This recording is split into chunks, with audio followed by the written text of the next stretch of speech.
Kadamba news ಫಸ್ಟ್ಗೆ ಸ್ವಾಗತ. ಮುಖ್ಯಾಂಶಗಳು. ಮುಖ್ಯಮಂತ್ರಿಯವರ ಸೂಚನೆಗಳನ್ನು ಕಟ್ಟುನಿಟ್ಟಾಗಿ ಪಾಲಿಸಿ ಜಿಲ್ಲಾಧಿಕಾರಿ. ರಾಜ್ಯದಲ್ಲಿ ಬರ ನಿರ್ವಹಣೆಗೆ ಮುಖ್ಯಮಂತ್ರಿ ಡಿಕೆ ಶಿವಕುಮಾರ್ ಅವರಿಂದ ಕಟ್ಟುನಿಟ್ಟಿನ ಸೂಚನೆ. ಕಾರವಾರದ ಬ್ಲಾಕ್ ಕಾಂಗ್ರೆಸ್ ಕಚೇರಿಯಲ್ಲಿ ಎಐಸಿಸಿ ಕಾರ್ಯದರ್ಶಿ ಡಾ ಅಂಜಲಿ ನಿಂಬಾಳ್ಕರ್ ಹಾಗೂ ಶಾಸಕ ಭೀಮಣ್ಣ ನಾಯ್ಕ್ ನೇತೃತ್ವದಲ್ಲಿ ಎಸ್ಐಆರ್ ಪ್ರಗತಿ ಪರಿಶೀಲನಾ ಸಭೆ. ಅಂತಾರಾಷ್ಟ್ರೀಯ ಮಟ್ಟದಲ್ಲಿ 2 ಬೆಳ್ಳಿ ಪದಕ ಗೆದ್ದ ಕುಮಾರ್ ಶಿವಾಜಿಗೆ ಎಸ್ಎಲ್ ಗೋಟ್ನಿಕರ್ ಅವರಿಂದ ಸನ್ಮಾನ. ಗ್ಯಾರಂಟಿ ಯೋಜನೆಗಳಿಂದ ಬಡತನ ನಿರ್ಮೂಲನೆ, ರಾಜೇಂದ್ರ ರಾಣೆ. ಮತದಾರರ ಪಟ್ಟಿ ತೀವ್ರ ಪರಿಷ್ಕರಣೆ, ಯಾವೊಬ್ಬ ಅರ್ಹ ಮತದಾರನೂ ಮತದಾನದ ಹಕ್ಕಿನಿಂದ ವಂಚಿತನಾಗಬಾರದು, ಶಾಸಕ ಭೀಮಣ್ಣ ಟಿ ನಾಯ್ಕ್. ಎಂಇಎಸ್ ಕಲಾ ಮತ್ತು ವಿಜ್ಞಾನ ಮಹಾವಿದ್ಯಾಲಯದ ವಿದ್ಯಾರ್ಥಿಗಳ ಸಾಧನೆ. ಶಿರಸಿಯಲ್ಲಿ ಆಗಸ್ಟ್ 9ಕ್ಕೆ ಗುರುವಂದನೆ ಸಂಗೀತ ಕಾರ್ಯಕ್ರಮ. ಕಾರವಾರದ ಪುಣ್ಯಕ್ಷೇತ್ರ ಐತಿಹಾಸಿಕ ಮಹತುಬಾರ ಶ್ರೀ ಶೇಜೇಶ್ವರ ದೇವಸ್ಥಾನಕ್ಕೆ ಭೇಟಿ ನೀಡಿ ದೇವರ ದಿವ್ಯ ಆಶೀರ್ವಾದ ಪಡೆದ ಶಾಸಕ ಭೀಮಣ್ಣ ನಾಯ್ಕ್. ಸದರಿ ವೇಳಾಪಟ್ಟಿಯ ಅನುಷ್ಠಾನ. ರಾಜ್ಯದಲ್ಲಿ ಮುಂಗಾರು ಮಳೆಯ ತೀವ್ರ ಕೊರತೆಯಿಂದಾಗಿ ಉದ್ಭವಿಸಿರುವ ಬರ ಪರಿಸ್ಥಿತಿಯನ್ನು ಸಮರ್ಥವಾಗಿ ಎದುರಿಸುವಂತೆ ರಾಜ್ಯದ ಎಲ್ಲಾ ಜಿಲ್ಲೆಗಳ ಜಿಲ್ಲಾಧಿಕಾರಿಗಳು ಹಾಗೂ ಜಿಲ್ಲಾ ಪಂಚಾಯತ್ ಮುಖ್ಯ ಕಾರ್ಯನಿರ್ವಹಣಾಧಿಕಾರಿಗಳಿಗೆ ಕಟ್ಟುನಿಟ್ಟಿನ ಸೂಚನೆ ನೀಡಿದರು.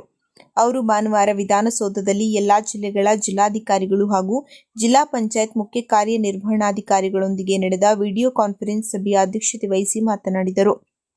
ರಾಜ್ಯದಲ್ಲಿ ಜುಲೈ 18ರವರೆಗೆ ಒಟ್ಟಾರೆ ಶೇಕಡಾ 39ರಷ್ಟು ಮುಂಗಾರು ಮಳೆ ಕೊರತೆಯಾಗಿದೆ.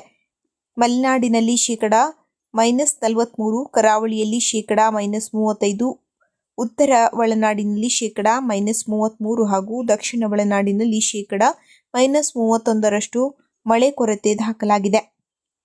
158 ತಾಲೂಕುಗಳಲ್ಲಿ ಮಳೆ ಕೊರತೆಯಾಗಿದ್ದು 20 ತಾಲೂಕುಗಳಲ್ಲಿ ತೀವ್ರ ಕೊರತೆ ಇದೆ. ವಿಜಯನಗರ ಜಿಲ್ಲೆಯ ಅತ್ಯಧಿಕ ಶೇಕಡಾ -67ರಷ್ಟು ತೀವ್ರ ಮಳೆ ಕೊರತೆ ಎದುರಿಸುತ್ತಿದ್ದು 509 ಹೋಬಳಿಗಳಲ್ಲಿ ಕೊರತೆ ಹಾಗೂ 118 ಹೋಬಳಿಗಳಲ್ಲಿ ತೀವ್ರ ಮಳೆ ಕೊರತೆ ಕಂಡುಬಂದಿದೆ ಎಂದರು. ರಾಜ್ಯದ ಪ್ರಮುಖ ಜಲಾಶಯಗಳಲ್ಲಿ ಒಟ್ಟಾರೆಯಾಗಿ ಕೇವಲ ಶೇಕಡಾ 40ರಷ್ಟು ಮಾತ್ರ ನೀರು ಸಂಗ್ರಹವಿದ್ದು, ಕಳೆದ ವರ್ಷದಿಂದ ಸಂಗ್ರಹಕ್ಕೆ ಹೋಲಿಸಿದರೆ ಅರ್ಧದಷ್ಟಿದೆ. ಜಲವಿದ್ಯುತ್ ಉತ್ಪಾದಿಸುವ ಲಿಂಗನಮಕ್ಕಿ, ಸೂಪ ಮತ್ತು ವರಾಹಿಯಲ್ಲಿ ಸರಾಸರಿ ಶೇಕಡಾ 23ರಷ್ಟು ಇದೆ ಎಂದರು. ಪ್ರಸ್ತುತ 122 ತಾಲೂಕುಗಳ 539 ಗ್ರಾಮ ಪಂಚಾಯತ್ಗಳಲ್ಲಿ ಹಾಗೂ 17 ನಗರ ಸ್ಥಳೀಯ ಸಂಸ್ಥೆಗಳ ವ್ಯಾಪ್ತಿಯಲ್ಲಿ ಕುಡಿಯುವ ನೀರಿನ ಸಮಸ್ಯೆ ತಲೆದೂರಿದೆ. ಈ ಸಮಸ್ಯೆ ನಿವಾರಣೆಗೆ ಪ್ರತಿ ವಿಧಾನಸಭಾ ವ್ಯಾಪ್ತಿಗೆ ಹೆಚ್ಚುವರಿಯಾಗಿ ತಲಾ 1 ಕೋಟಿ ಒದಗಿಸಲಾಗುವುದು. ಜಿಲ್ಲಾಧಿಕಾರಿಗಳ ವಿಪತ್ತು ಪಿಡಿ ಖಾತೆಯಲ್ಲಿ ಒಟ್ಟು 329.60 ಕೋಟಿ ಅನುದಾನ ಲಭ್ಯವಿದ್ದು, ಬರ ನಿರ್ವಹಣೆಗೆ ಜಿಲ್ಲಾಧಿಕಾರಿಗಳಿಗೆ ಸಂಪೂರ್ಣ ಅಧಿಕಾರ ನೀಡಲಾಗಿದೆ ಎಂದರು. ರಾಜ್ಯದಲ್ಲಿ ಈ ಬಾರಿ ಬಿತ್ತನೆ ಕುಂಠಿತಗೊಂಡಿದ್ದು, 84.10 ಲಕ್ಷ ಹೆಕ್ಟೇರ್ ಗುರಿಯಲ್ಲಿ ಕೇವಲ 43.98 ಲಕ್ಷ ಹೆಕ್ಟೇರ್ ಪ್ರದೇಶದಲ್ಲಿ ಮಾತ್ರ ಬಿತ್ತನೆಯಾಗಿದೆ. ಜಲಾಶಯಗಳ ನೀರಿನ ಲಭ್ಯತೆ ನೋಡಿಕೊಂಡು ರೈತರಿಗೆ ಸೂಕ್ತ ಬೆಳೆ ಬೆಳೆಯುವಂತೆ ಮಾಹಿತಿ ನೀಡಬೇಕು. ಜಾನುವಾರುಗಳಿಗೆ ಕುಡಿಯುವ ನೀರು ಮತ್ತು ಮೇವನ್ನು ಖಾತ್ರಿಪಡಿಸಲು ಲಭ್ಯವಿರುವ ನೀರಾವರಿ ಬಳಸಿ ಮೇವಿನ ಬೀಜ ಬಿತ್ತನೆ ಮಾಡಲು ಕಟ್ಟುನಿಟ್ಟಿನ ಆದೇಶ ನೀಡಿದರು. ಮುಂಗಾರು ಮಳೆಯ ಕೊರತೆಯಿಂದಾಗಿ ಉಂಟಾಗುವ ಬರ ಪರಿಸ್ಥಿತಿ ಸೇರಿದಂತೆ ಇತರೆ ಸಮಸ್ಯೆಗಳ ನಿರ್ವಹಣೆಯ ಕುರಿತಂತೆ ಮುಖ್ಯಮಂತ್ರಿಗಳು ನೀಡಿರುವ ಸೂಚನೆಗಳನ್ನು ಜಿಲ್ಲೆಯ ಎಲ್ಲಾ ಅಧಿಕಾರಿಗಳು ಕಟ್ಟುನಿಟ್ಟಾಗಿ ಪಾಲಿಸುವಂತೆ ಜಿಲ್ಲಾಧಿಕಾರಿ ಕೆ. ಲಕ್ಷ್ಮೀಪ್ರಿಯಾ ಸೂಚನೆ ನೀಡಿದರು. ಅವರು ಭಾನುವಾರ ಜಿಲ್ಲಾಧಿಕಾರಿ ಕಚೇರಿ ಸಭಾಂಗಣದಲ್ಲಿ ನಡೆದ ಅಧಿಕಾರಿಗಳ ಸಭೆಯ ಅಧ್ಯಕ್ಷತೆ ವಹಿಸಿ ಮಾತನಾಡಿದರು. ಜಿಲ್ಲೆಯಲ್ಲಿ ಮುಂದಿನ ಬೇಸಿಗೆ ಕಾಲದಲ್ಲಿ ಕುಡಿಯುವ ನೀರಿನ ಸಮಸ್ಯೆ ಉದ್ಭವಿಸದಂತೆ ಇಂದಿನಿಂದಲೇ ಸೂಕ್ತ ಯೋಜನೆಯನ್ನು ರೂಪಿಸಬೇಕು. ಕಂದಾಯ ಮತ್ತು ಗ್ರಾಮೀಣಾಭಿವೃದ್ಧಿ ಇಲಾಖೆಗಳಲ್ಲಿ ಮಾತ್ರ ಶೇಕಡಾ 80ರಷ್ಟು ಹಾಜರಾತಿ ದಾಖಲಾಗುತ್ತಿದ್ದು, ಕೆಲವು ಇಲಾಖೆಗಳಲ್ಲಿ ಆನ್ಲೈನ್ ಹಾಜರಾತಿ ಸಮರ್ಪಕವಾಗಿ ಜಾರಿಯಾಗಿಲ್ಲದೇ ಇದ್ದು, ತಾಂತ್ರಿಕ ಸಮಸ್ಯೆಗಳಿದ್ದರೆ ಗಮನಕ್ಕೆ ತಂದು ಅದನ್ನು ಬಗೆಹರಿಸಿಕೊಂಡು ಎಲ್ಲ ಇಲಾಖೆಗಳ ಅಧಿಕಾರಿಗಳು, ಸಿಬ್ಬಂದಿಗಳು ಶೇಕಡಾ 100ರಷ್ಟು ಆನ್ಲೈನ್ ಹಾಜರಾತಿ ಹಾಕಬೇಕು ಎಂದರು. ಎಲ್ಲ ಇಲಾಖೆಗಳು ತಮ್ಮ ವ್ಯಾಪ್ತಿಯಲ್ಲಿ ಕೈಗೊಳ್ಳುವ ಕಾಮಗಾರಿಗಳ ಪಾರದರ್ಶಕತೆಗೆ ಸಂಬಂಧಿಸಿದಂತೆ ಜಿಪಿಎಸ್ ಫೋಟೋಗಳನ್ನು ಕಾಮಗಾರಿಗಳ ಬಿಲ್ ಪಾವತಿಗೆ ಕಡ್ಡಾಯವಾಗಿ ಪಡೆಯುವಂತೆ ಮತ್ತು ಸರ್ಕಾರದಿಂದ ಬರುವ ನಿರ್ದೇಶನಗಳನ್ನು ಕೇವಲ ಮೇಲ್ಮಟ್ಟದಲ್ಲಿ ಇಟ್ಟುಕೊಳ್ಳದೆ ಅಧೀನ ಅಧಿಕಾರಿಗಳಿಗೆ ಮತ್ತು ಸಿಬ್ಬಂದಿಗಳಿಗೂ ತಲುಪಿಸಿ ಅವುಗಳನ್ನು ಅನುಷ್ಠಾನಗೊಳಿಸಬೇಕು ಎಂದರು. ಇಂದು ಕಾರವಾರ ಬ್ಲಾಕ್ ಕಾಂಗ್ರೆಸ್ ಕಚೇರಿಯಲ್ಲಿ ಮತದಾರರ ಪಟ್ಟಿ ತೀವ್ರ ಪರಿಷ್ಕರಣೆ ಪ್ರಕ್ರಿಯೆಗೆ ಸಂಬಂಧಿಸಿದಂತೆ ಮಹತ್ವದ ಪ್ರಗತಿ ಪರಿಶೀಲನಾ ಸಭೆಯನ್ನು ಆಯೋಜಿಸಲಾಗಿತ್ತು. ಎಐಸಿಸಿ ಕಾರ್ಯದರ್ಶಿಗಳಾದ ಶ್ರೀಮತಿ ಅಂಜಲಿ ನಿಂಬಾಳ್ಕರ್ ಅವರ ಘನ ಉಪಸ್ಥಿತಿ ಹಾಗೂ ಕೆಪಿಸಿಸಿ ಎಸ್ಐಆರ್ ಉತ್ತರ ಕನ್ನಡ ಜಿಲ್ಲಾ ಉಸ್ತುವಾರಿ ಮತ್ತು ಶಿರಸಿ ಸಿದ್ದಾಪುರ ಕ್ಷೇತ್ರದ ಶಾಸಕರಾದ ಭೀಮಣ್ಣ ಟಿ ನಾಯ್ಕ ಅವರ ಉಪಸ್ಥಿತಿಯಲ್ಲಿ ಈ ಸಭೆ ಯಶಸ್ವಿಯಾಗಿ ನಡೆಯಿತು. ಸಭೆಯಲ್ಲಿ ಕೆಪಿಸಿಸಿ ಜಿಲ್ಲಾ ಉಸ್ತುವಾರಿ ಹಾಗೂ ಶಾಸಕರಾದ ಭೀಮಣ್ಣ ಟಿ ನಾಯ್ಕ ಅವರು ಉತ್ತರ ಕನ್ನಡ ಜಿಲ್ಲೆಯ ಎಲ್ಲ ಬ್ಲಾಕ್ ಕಾಂಗ್ರೆಸ್ ಅಧ್ಯಕ್ಷರಿಂದ ಮತದಾರರ ಪಟ್ಟಿ ಪರಿಷ್ಕರಣೆ ಕೆಲಸಗಳ ಪ್ರಗತಿ ಹಾಗೂ ಪ್ರಚಲಿತ ಸ್ಥಿತಿಗತಿಗಳ ಕುರಿತು ಸಮಗ್ರ ಮಾಹಿತಿ ಪಡೆದುಕೊಂಡರು. ಪ್ರತಿಯೊಬ್ಬ ಅರ್ಹ ಮತದಾರರ ಹೆಸರು ಪಟ್ಟಿಯಲ್ಲಿ ಸೇರ್ಪಡೆಯಾಗುವುದನ್ನು ಖಚಿತಪಡಿಸಿಕೊಳ್ಳಲು ಮತ್ತು ಯಾವುದೇ ವ್ಯತ್ಯಾಸಗಳಿದ್ದಲ್ಲಿ ತಕ್ಷಣವೇ ಸರಿಪಡಿಸಲು ಕಾರ್ಯಕರ್ತರಿಗೆ ಹಾಗೂ ನಾಯಕರಿಗೆ ಸೂಕ್ತ ಮಾರ್ಗದರ್ಶನ ನೀಡಿದರು. ಈ ಪರಿಶೀಲನಾ ಸಭೆಯಲ್ಲಿ ಜಿಲ್ಲಾ ಕಾಂಗ್ರೆಸ್ ಅಧ್ಯಕ್ಷರಾದ ಶ್ರೀ ಸಾಯಿ ಗಾಂವ್ಕರ್, ಕೆಪಿಸಿಸಿ ಪ್ರಧಾನ ಕಾರ್ಯದರ್ಶಿಗಳಾದ ಶ್ರೀಮತಿ ಸುಷ್ಮಾ ರಾಜಗೋಪಾಲ್ ರೆಡ್ಡಿ, ಜಿಲ್ಲೆಯ ಎಲ್ಲ ಬ್ಲಾಕ್ ಕಾಂಗ್ರೆಸ್ ಅಧ್ಯಕ್ಷರು, ಜಿಲ್ಲಾ ಕಾಂಗ್ರೆಸ್ ಸಮಿತಿಯ ವಿವಿಧ ಪದಾಧಿಕಾರಿಗಳು, ಪ್ರಮುಖ ನಾಯಕರು ಹಾಗೂ ಹಿರಿಯ ಕಿರಿಯ ಕಾರ್ಯಕರ್ತರು ಉಪಸ್ಥಿತರಿದ್ದರು. ಹಳಿಯಾಳ ತಾಲೂಕಿನ ಬೆಳವಟಗಿ ಗ್ರಾಮದ ಕುಮಾರ್ ಶಿವಾಜಿ ಮಾದಪ್ಪ ಗೌಡ ಚೀನಾದಲ್ಲಿ ನಡೆದ ಅಥ್ಲೆಟಿಕ್ಸ್ ಅಂತಾರಾಷ್ಟ್ರೀಯ ಮಟ್ಟದಲ್ಲಿ 2 ಬೆಳ್ಳಿಯ ಪದಕ ಗೆದ್ದು ಭಾರತದ ಗರಿಮೆ ತೋರಿಸಿದ ಹೆಮ್ಮೆಯ ಹುಡುಗನಿಗೆ ಶ್ರೀ ಎಸ್.ಎಲ್. ಗುಟ್ನೇಕರ್ ಅವರ ನೇತೃತ್ವದಲ್ಲಿ ಸನ್ಮಾನಿಸಲಾಯಿತು. ಈ ಸಂದರ್ಭದಲ್ಲಿ ಬಿಜೆಪಿ ಜಿಲ್ಲಾ ಪ್ರಧಾನ ಕಾರ್ಯದರ್ಶಿ ಶ್ರೀ ಶಿವಾಜಿ ನರ್ಸಾನಿ, ಜಿಲ್ಲಾ ವಿಶೇಷ ಆಹ್ವಾನಿತರು ಶ್ರೀ ಅನಿಲ್ ಮುತ್ನಾಳೆ, ಯುವ ಮುಖಂಡ ಶ್ರೀ ಶ್ರೀನಿವಾಸ್ ಗುಟ್ನೇಕರ್, ಬಿಜೆಪಿ ಹಳಿಯಾಳ ಮಂಡಲ ಪ್ರಧಾನ ಕಾರ್ಯದರ್ಶಿ ವಿ.ಎಂ. ಪಾಟೀಲ್, ಮುಖಂಡರಾದ ಶ್ರೀ ಗುಲಾಬಶಾ ಲತೀಪವನರ್, ವಾಮನ ಮಿರಾಶಿ, ರಾಮಚಂದ್ರ ತಾಂಬಿಂಟಕರ್, ಅಶೋಕ್ ಕಂಬಾರಗನವಿ, ಮಾರುತಿ ಕಂಬ್ರೇಕರ್, ಬೆಳವಟಗಿ ಗ್ರಾಮದ ಪ್ರಮುಖರಾದ ಶ್ರೀ ನಾಗರಾಜ್ ಪಾಟೀಲ್, ಬಾಬು ಪಾಗೋಜಿ, ಗಣಪತಿ ಮಂಗನಗೌಡ್ರ ಮತ್ತು ಅಪಾರ ಅಭಿಮಾನಿಗಳು ಉಪಸ್ಥಿತರಿದ್ದರು. ಈ ಸಂದರ್ಭದಲ್ಲಿ ಮಾತನಾಡಿದ ಬಿಜೆಪಿ ಹಳಿಯಾಳ ಮಂಡಲ ಉಪಾಧ್ಯಕ್ಷ ನಾಗಶೆಟ್ಟಿಕೊಪ್ಪ, ಸೊಸೈಟಿ ಅಧ್ಯಕ್ಷರು ಶ್ರೀ ತುಕಾರಾಮ್ ಗೌಡ ಶುಭ ಹಾರೈಸಿದರು. ರಾಜ್ಯ ಸರ್ಕಾರದ ಪಂಚ ಗ್ಯಾರಂಟಿ ಯೋಜನೆಗಳು ರಾಜ್ಯದಲ್ಲಿ ಬಡತನ ನಿರ್ಮೂಲನೆಗೆ ಸಹಕಾರಿಯಾಗಿದೆ ಎಂದು ಕಾರವಾರ ತಾಲೂಕು ಗ್ಯಾರಂಟಿ ಅನುಷ್ಠಾನ ಪ್ರಾಧಿಕಾರದ ಅಧ್ಯಕ್ಷ ರಾಜೇಂದ್ರ ರಾಣೆ ಹೇಳಿದರು. ಅವರು ಭಾನುವಾರ ಕಾರವಾರ ತಾಲೂಕಿನ ವೈಲವಾಡದಲ್ಲಿ ಆಯೋಜಿಸಿದ್ದ ಗೃಹಲಕ್ಷ್ಮಿ ಯೋಜನೆಯ 3 ವರ್ಷದ ವಿಜಯೋತ್ಸವ ಕಾರ್ಯಕ್ರಮದಲ್ಲಿ ಮಾತನಾಡಿದರು. ರಾಜ್ಯದಲ್ಲಿನ ಮಹಿಳೆಯರ ಆರ್ಥಿಕ ಸಬಲೀಕರಣಕ್ಕಾಗಿ ರಾಜ್ಯ ಸರ್ಕಾರ ಜಾರಿಗೆ ತಂದಿದ್ದ ಅತ್ಯಂತ ಜನಪ್ರಿಯ ಗೃಹಲಕ್ಷ್ಮಿ ಯೋಜನೆ ಯಶಸ್ವಿಯಾಗಿ 3 ವರ್ಷಗಳನ್ನು ಪೂರೈಸಿದ್ದು, ಈ ಐತಿಹಾಸಿಕ ಮೈಲಿಗಲ್ಲನ್ನು ರಾಜ್ಯದಾದ್ಯಂತ ಗೃಹಲಕ್ಷ್ಮಿ ವಿಜಯೋತ್ಸವವಾಗಿ ಆಚರಿಸಲಾಗುತ್ತಿದ್ದು, ಮನೆಯ ಯಜಮಾನಿಗೆ ಪ್ರತಿ ತಿಂಗಳು 2,000 ರೂಪಾಯಿ ಆರ್ಥಿಕ ನೆರವು ನೀಡುವ ಈ ಯೋಜನೆ ರಾಜ್ಯದ ಕೋಟ್ಯಾಂತರ ಕುಟುಂಬಗಳ ಜೀವನೋಪಾಯಕ್ಕೆ ಆಸರೆಯಾಗಿದೆ. ಪಂಚ ಗ್ಯಾರಂಟಿ ಯೋಜನೆಗಳಿಂದ ರಾಜ್ಯದ ಪ್ರತಿ ಕುಟುಂಬಕ್ಕೆ ಪ್ರತಿ ತಿಂಗಳು ಕನಿಷ್ಠ 6,000 ರೂಪಾಯಿಗಳ ನೆರವು ದೊರೆಯುತ್ತಿದ್ದು, ಬಡತನ ನಿರ್ಮೂಲನೆ ಸಾಧ್ಯವಾಗಿದೆ ಎಂದರು.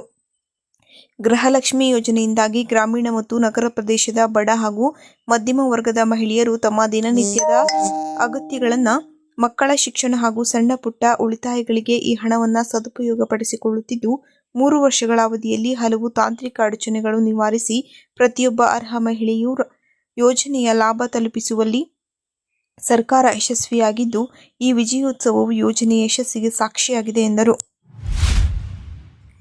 ಇಂದು ಜಿಲ್ಲಾ ಪತ್ರಿಕಾ ಭವನದಲ್ಲಿ ಎಐಸಿಸಿ ಕಾರ್ಯದರ್ಶಿಗಳಾದ ಶ್ರೀಮತಿ ಅಂಜಲಿ ನಿಂಬಾಳ್ಕರ್ ಅವರ ನೇತೃತ್ವದಲ್ಲಿ ನಡೆದ ಮತದಾರರ ಪಟ್ಟಿ ತೀವ್ರ ಪರಿಷ್ಕರಣೆ ಕುರಿತ ಪತ್ರಿಕಾಗೋಷ್ಠಿಯಲ್ಲಿ ಕೆಪಿಸಿಸಿ ಎಸ್ಐಆರ್ ಉತ್ತರ ಕನ್ನಡ ಜಿಲ್ಲಾ ಉಸ್ತುವಾರಿ ಹಾಗೂ ಶಾಸಕರಾದ ಶ್ರೀ ಭೀಮಣ್ಣ ಟಿ ನಾಯ್ಕ ಅವರು ಭಾಗವಹಿಸಿ ಮಾಧ್ಯಮದವರನ್ನು ಉದ್ದೇಶಿಸಿ ಮಾತನಾಡಿದರು. ಗೋಷ್ಠಿಯಲ್ಲಿ ಮತದಾರರ ಪಟ್ಟಿ ಪರಿಷ್ಕರಣೆಯ ಪ್ರಾಮುಖ್ಯತೆಯನ್ನು ಒತ್ತಿ ಹೇಳಿದ ಶಾಸಕರು, ಜಿಲ್ಲೆಯ ಯಾವೊಬ್ಬ ಅರ್ಹ ಮತದಾರನೂ ಕೂಡ ಮತದಾನದ ಹಕ್ಕಿನಿಂದ ವಂಚಿತರಾಗದಂತೆ ಬಿಎಲ್ಒಗಳು ಅತ್ಯಂತ ಜವಾಬ್ದಾರಿಯಿಂದ ಕಾರ್ಯನಿರ್ವಹಿಸಬೇಕು. ಮತದಾರರ ನಿಖರ ಮಾಹಿತಿಗಾಗಿ ಎಲ್ಲ ರಾಜಕೀಯ ಪಕ್ಷಗಳ ಬಿಎಲ್ಎಗಳನ್ನು ಸಂಪರ್ಕಿಸಿ ಅವರೊಂದಿಗೆ ಸಮನ್ವಯ ಸಾಧಿಸಿ ಸರಿಯಾದ ಮಾಹಿತಿ ಪಡೆದುಕೊಳ್ಳಬೇಕು. ಈ ಮೂಲಕ ಅರ್ಹರೆಲ್ಲರಿಗೂ ಮತದಾನದ ಹಕ್ಕು ಸಿಗುವಂತೆ ನೋಡಿಕೊಳ್ಳುವುದು ಪ್ರತಿಯೊಬ್ಬನ ಕರ್ತವ್ಯವಾಗಿದೆ ಎಂದರು. ಈ ಪತ್ರಿಕಾಗೋಷ್ಠಿಯಲ್ಲಿ ಜಿಲ್ಲಾ ಕಾಂಗ್ರೆಸ್ ಅಧ್ಯಕ್ಷರಾದ ಶ್ರೀ ಸಾಯಿ ಗಾಂವ್ಕರ್, ಕೆಪಿಸಿಸಿ ಪ್ರಧಾನ ಕಾರ್ಯದರ್ಶಿಗಳಾದ ಶ್ರೀಮತಿ ಸುಷ್ಮಾ ರಾಜಗೋಪಾಲ್ ರೆಡ್ಡಿ, ಜಿಲ್ಲೆಯ ಎಲ್ಲ ಬ್ಲಾಕ್ ಕಾಂಗ್ರೆಸ್ ಅಧ್ಯಕ್ಷರುಗಳು, ಜಿಲ್ಲಾ ಕಾಂಗ್ರೆಸ್ ಸಮಿತಿಯ ಪದಾಧಿಕಾರಿಗಳು ಹಾಗೂ ಪ್ರಮುಖ ಸದಸ್ಯರು ಉಪಸ್ಥಿತರಿದ್ದರು. ಕರ್ನಾಟಕ ವಿಶ್ವವಿದ್ಯಾಲಯ ಧಾರವಾಡ ನಡೆಸಿದ ಬಿಎಸ್ಸಿ 6ನೇ ಸೆಮಿಸ್ಟರ್ನ ಪರೀಕ್ಷಾ ಫಲಿತಾಂಶ ಪ್ರಕಟವಾಗಿದ್ದು, ಎಂಇಎಸ್ನ ಎಂಎಂ ಕಲಾ ಮತ್ತು ವಿಜ್ಞಾನ ಮಹಾವಿದ್ಯಾಲಯದ 71.64% ವಿದ್ಯಾರ್ಥಿಗಳು ತೇರ್ಗಡೆ ಹೊಂದಿ ಉತ್ತಮ ಫಲಿತಾಂಶ ಪಡೆದಿದ್ದಾರೆ. ಒಟ್ಟಾರೆಯಾಗಿ ಎಲ್ಲಾ ಸೆಮಿಸ್ಟರ್ ಫಲಿತಾಂಶ ಸೇರಿದಂತೆ ಕಾಲೇಜಿನ ವಿಜ್ಞಾನ ವಿಭಾಗದ ವಿದ್ಯಾರ್ಥಿಗಳಾದ ಧನ್ಯಾ ಹೆಗಡೆ, 9.92 ಸಿಜಿಪಿಎಯೊಂದಿಗೆ ಪ್ರಥಮ, ದಿವ್ಯಾ ವಿನಾಯಕ್ ಗಾಂವ್ಕರ್ 9.96 ಸಿಜಿಪಿಎಯೊಂದಿಗೆ ದ್ವಿತೀಯ, ಕೆಎಸ್ ಐಶ್ವರ್ಯ 9.35 ಸಿಜಿಪಿಎಯೊಂದಿಗೆ ತೃತೀಯ ಸ್ಥಾನ ಪಡೆದು ಮಹಾವಿದ್ಯಾಲಯಕ್ಕೆ ಕೀರ್ತಿ ತಂದಿದ್ದಾರೆ. ಅತ್ಯುತ್ತಮ ಫಲಿತಾಂಶದ ಮೂಲಕ ಕಾಲೇಜಿಗೆ ಕೀರ್ತಿ ತಂದ ಈ ಎಲ್ಲಾ ವಿದ್ಯಾರ್ಥಿ ಸಮೂಹವನ್ನು ಎಂಇಎಸ್ ಅಧ್ಯಕ್ಷ ಜಿಎಂ ಹೆಗಡೆ ಮುಳ್ಕಂಡ, ಕಾಲೇಜು ಉಪಸಮಿತಿ ಅಧ್ಯಕ್ಷ ಎಸ್ಕೆ ಭಾಗವತ್, ಪ್ರಾಚಾರ್ಯ ಪ್ರೊಫೆಸರ್ ಜಿಟಿ ಭಟ್ ಹಾಗೂ ಎಲ್ಲಾ ಬೋಧಕ ಬೋಧಕೇತರ ಸಿಬ್ಬಂದಿ ವರ್ಗದವರು ಅಭಿನಂದಿಸಿದ್ದಾರೆ. ಇಂದು ಮಾನ್ಯ ಶಾಸಕರಾದ ಶ್ರೀ ಭೀಮಣ್ಣ ಟಿ ನಾಯ್ಕ ಅವರು, ಎಐಸಿಸಿ ಕಾರ್ಯದರ್ಶಿಗಳಾದ ಡಾ.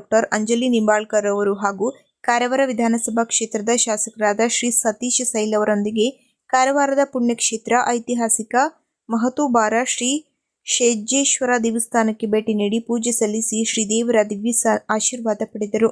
ಶ್ರೀ ಶೇಜೇಶ್ವರ ಸ್ವಾಮಿಯು ಜಿಲ್ಲೆಯ ಸಮಸ್ತ ಜನತೆಗೆ ಆಯುಷ್ಯ, ಆರೋಗ್ಯ, ಸುಖ, ಶಾಂತಿ ಮತ್ತು ಸಮೃದ್ಧಿಯನ್ನು ಕರುಣಿಸಲಿ ಎಂದು ಈ ಸಂದರ್ಭದಲ್ಲಿ ಪ್ರಾರ್ಥಿಸಿದರು.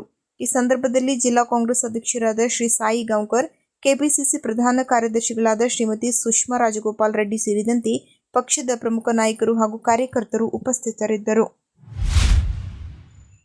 ಕರ್ನಾಟಕ ಸರ್ಕಾರ ಉಪನಿರ್ದೇಶಕರ ಕಾರ್ಯಾಲಯ, ಶಾಲಾ ಶಿಕ್ಷಣ ಇಲಾಖೆ, ಶಿರಸಿ ಶೈಕ್ಷಣಿಕ ಜಿಲ್ಲೆ ಶಿರಸಿ ಶಾಲಾ ವೇಳಾಪಟ್ಟಿ ಅನುಷ್ಠಾನ ವಿಷಯಕ್ಕೆ ಸಂಬಂಧಿಸಿದಂತೆ ಶಿರಸಿ ಶೈಕ್ಷಣಿಕ ಜಿಲ್ಲೆಯ ಎಲ್ಲ ತಾಲೂಕಿನ ಕ್ಷೇತ್ರ ಶಿಕ್ಷಣಾಧಿಕಾರಿಗಳು ಜಿಲ್ಲೆಯಾದ್ಯಂತ ಏಕರೂಪದ ಸಾಮಾನ್ಯ ವೇಳಾಪಟ್ಟಿಯನ್ನು ಅನುಷ್ಠಾನಗೊಳಿಸಲು ಹಾಗೂ ಅಲ್ಪಸಂಖ್ಯಾತರ ಶಾಲೆಗಳಲ್ಲಿ ಶನಿವಾರದ ವೇಳಾಪಟ್ಟಿಯನ್ನು ಶುಕ್ರವಾರದಂದು ಪಾಲಿಸಲು ಸೂಚಿಸಿದೆ.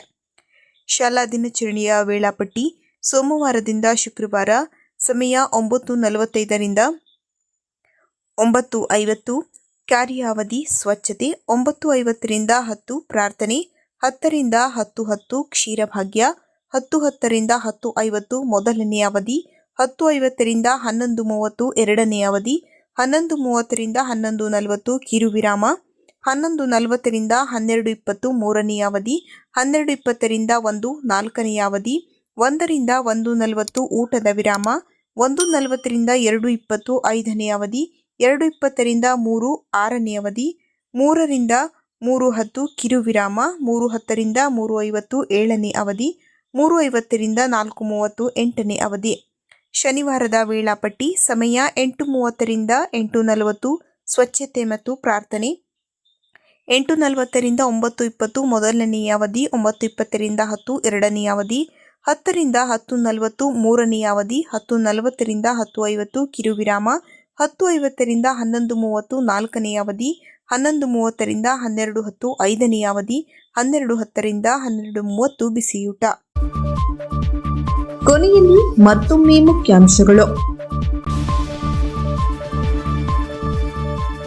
ಮುಖ್ಯಮಂತ್ರಿಯವರ ಸೂಚನೆಗಳನ್ನು ಕಟ್ಟುನಿಟ್ಟಾಗಿ ಪಾಲಿಸಿ, ಜಿಲ್ಲಾಧಿಕಾರಿ.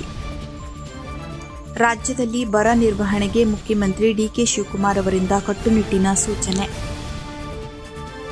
ಕಾರವಾರದ ಬ್ಲಾಕ್ ಕಾಂಗ್ರೆಸ್ ಕಚೇರಿಯಲ್ಲಿ ಎಐಸಿಸಿ ಕಾರ್ಯದರ್ಶಿ ಡಾ. ಅಂಜಲಿ ನಿಂಬಾಳ್ಕರ್ ಹಾಗೂ ಶಾಸಕ ಭೀಮಣ್ಣ ನಾಯ್ಕ್ ನೇತೃತ್ವದಲ್ಲಿ ಎಸ್ಐಆರ್ ಪ್ರಗತಿ ಪರಿಶೀಲನಾ ಸಭೆ. ಅಂತಾರಾಷ್ಟ್ರೀಯ ಮಟ್ಟದಲ್ಲಿ 2 ಬೆಳ್ಳಿ ಪದಕ ಗೆದ್ದ ಕುಮಾರ್ ಶಿವಾಜಿಗೆ ಎಸ್ಎಲ್ ಗೋಟ್ನೇಕರ್ ಅವರಿಂದ ಸನ್ಮಾನ. ಗ್ಯಾರಂಟಿ ಯೋಜನೆಗಳಿಂದ ಬಡತನ ನಿರ್ಮೂಲನೆ, ರಾಜೇಂದ್ರ ರಾಣೆ. ಮತದಾರರ ಪಟ್ಟಿ ತೀವ್ರ ಪರಿಷ್ಕರಣೆ, ಯಾವೊಬ್ಬ ಅರ್ಹ ಮತದಾನನು ಮತದಾನದ ಹಕ್ಕಿನಿಂದ ವಂಚಿತನಾಗಬಾರದು, ಶಾಸಕ ಭೀಮಣ್ಣ ಟಿ ನಾಯ್ಕ್. ಎಂಇಎಸ್ ಕಲಾ ಮತ್ತು ವಿಜ್ಞಾನ ಮಹಾವಿದ್ಯಾಲಯದ ವಿದ್ಯಾರ್ಥಿಗಳ ಸಾಧನೆ. ಶಿರಸಿಯಲ್ಲಿ ಆಗಸ್ಟ್ 9ಕ್ಕೆ ಗುರುವಂದನೆ ಸಂಗೀತ ಕಾರ್ಯಕ್ರಮ.